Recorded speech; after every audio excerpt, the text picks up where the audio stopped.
talk just a bit about letting you know what is different about the ABA program. If you're doing your homework, if you're doing some of your research, you probably have a handful of options. I know you do. Same thing like working in the field of ABA. And how do you make heads or tails of different organizations or different university programs?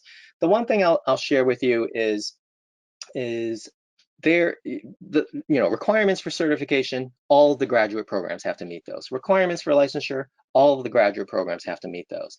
So there's going to be a lot of similarity between programs.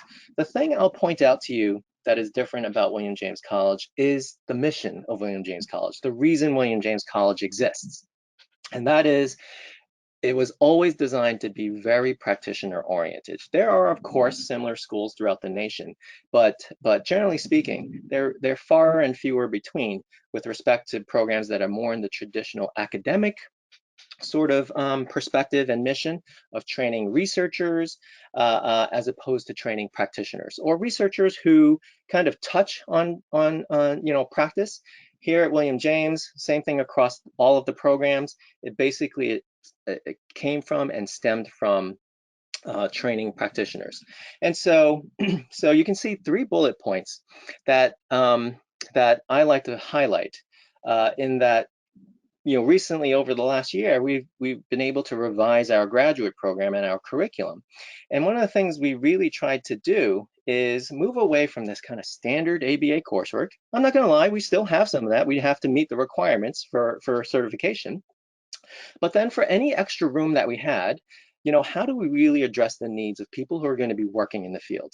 And so, what are the things you wished you learned in graduate school? I asked myself that, I asked colleagues that, and most importantly, I asked graduates of our program that, who experienced the first iteration of the program. And basically the makeup now is these 8 courses on principles and techniques of ABA.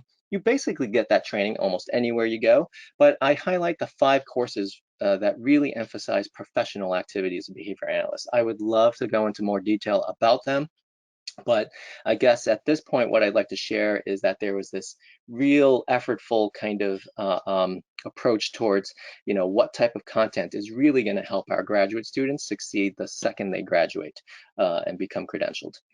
And then finally, that practicum or field placement, where in some programs it is required, but I stress that every student that's come through our program could have gotten it anyway.